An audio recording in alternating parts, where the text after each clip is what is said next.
Mi nombre es David Vega, actualmente estudio en la Universidad Central del Ecuador, en la Facultad de Cultura Física.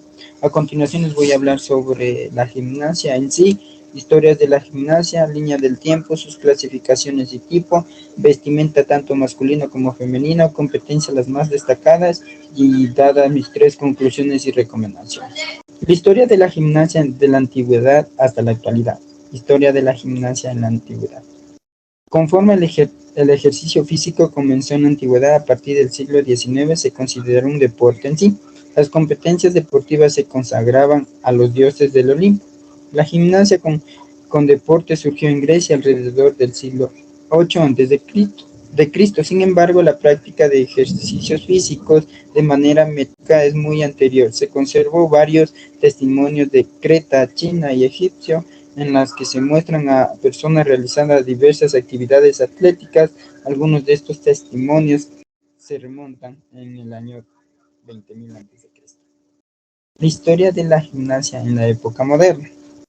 En la actualidad, la gimnasia moderna surgió en el siglo XVIII con las ilustraciones en el año 1762 en el filósofo francés Jean-Jacques Rousseau, en 1712 y en 1778. Uno de los principios representantes del movimiento ilustrado publicó el tratado pedagógico Emilio, en el abogaba por la actividad física como parte de la enseñanza. La obra catalizó por una profunda reforma en la educación europea de la época. A continuación les voy a hablar un poco sobre la línea del tiempo. En la antigüedad, las acrobacias incersas en egipcio era considerada el nacimiento de la gimnasia. Y en el siglo II a.C., en las épocas de las civilizaciones monoicas, los hombres y mujeres realizaban el salto del toro, que consistía en una operación que corría hacia un toro que le embebecía saltando junto a una pirueta. En el año 1776, el primer profesor de la gimnasia moderna fue John Frieder Simon en la escuela de Basendó, en la ciudad de Alemania. En 1806, en España, el primer centro oficial donde se practicó fue el Instituto de Real Pestalozzi por Amoros en Madrid, y en 1811 el educador Friedrich Ludwig, considerado padre de la gimnasia, fundó en Berlín un club de gimnasia, y en 1888 la gimnasia fue arraigándose en algunas escuelas y se fundó la Asociación Amateur de Gimnasia. A continuación, un poco más de la línea de tiempo. En 1928 se agregó la primera competencia femenina por primera vez. En 1934 se celebran los primeros campeonatos femeninos del mundo.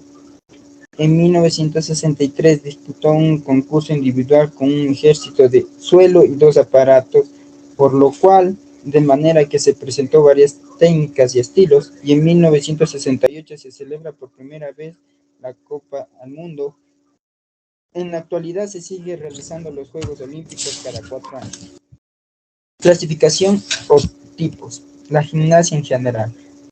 ¿En qué consiste? La gimnasia general es una disciplina en la que participa gente de todas edades, de grupos desde 6 a 150 gimnastas ejecutando una coreografía de manera. La gimnasia artística consiste en la realización de una competencia coreográfica. La gimnasia artística consiste en la realización de la composición coreográfica combinando de forma simultánea y alta velocidad movimientos corporales. En la gimnasia trampolín, en esto se ejecuta sobre camas elásticas o similares. Artística se parece en algunas de las anteriores, ya que tiene coreografías y movimientos que se realizan en alta velocidad. Una clasificación más es la gimnasia rítmica. ¿En qué consiste? Es que distingue de las demás porque incorpora elementos de danza y ballet, llevando música de fondo, acorde, y que se puede usar complementos tales como balón, cinta, cuerda, arco, entre otros.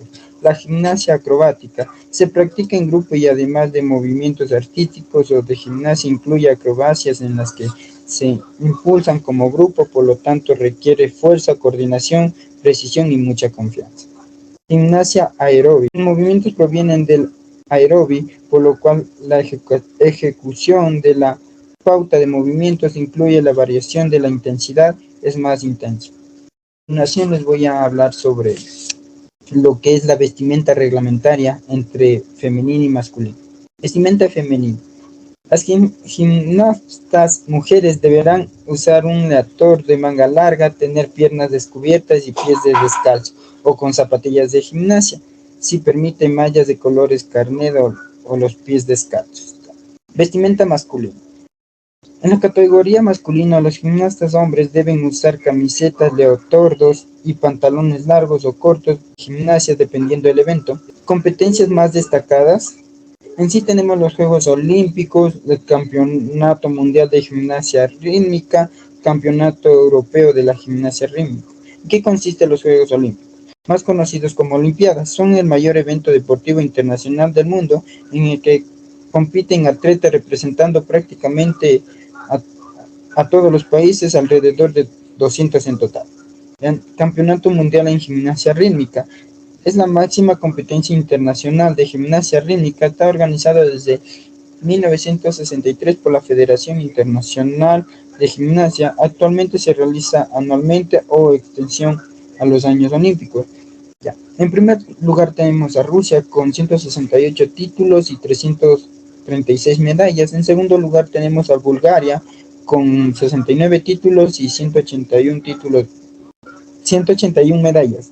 Y en tercer lugar tenemos Ucrania con 25 títulos y 90 medallas. El Campeonato Europeo de Gimnasia Rítmica. El Campeonato Europeo de Gimnasia Rítmica es la máxima competencia a nivel europeo en una gimnasia rítmica. Está organizada por la Unión Europea de Gimnasia.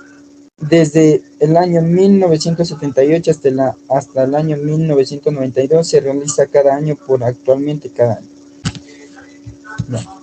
Como conclusiones, una de las conclusiones que les doy es: como todos los deportes es altamente beneficioso para la salud, pero también debido al tipo de disciplina que uno desarrolla. Otras habilidades como la elasticidad, la rapidez, mejora la capacidad de reacción, mejora los reflejos y en sí. Segunda conclusión, nos permite tener más coordinación con mayor control corporal que en otros deportes, ayuda a fortalecer la musculación y articulaciones, en otras muchas más ventajas. Tercera conclusión, psicológicamente también tiene ciertos beneficios, permite trabajar en la confianza en uno mismo, si es grupal mejor, mejora la capacidad de trabajo. Recomendaciones. Una de las recomendaciones antes de practicar este deporte es hacer una revisión médica deportiva antes de empezar cualquier práctica de este tipo. Segunda recomendación, precalentar o estirar siempre antes de empezar a hacer cualquier tipo de gimnasia, sea deporte o lo que sea. Tercera recomendación es entrenar y competir sobre un suelo blando y acolchonado, nunca sobre un suelo duro, ya que si recién eres aprendiz tienes que tener cuidado. Gracias, esa ha sido mi presentación por el día de hoy.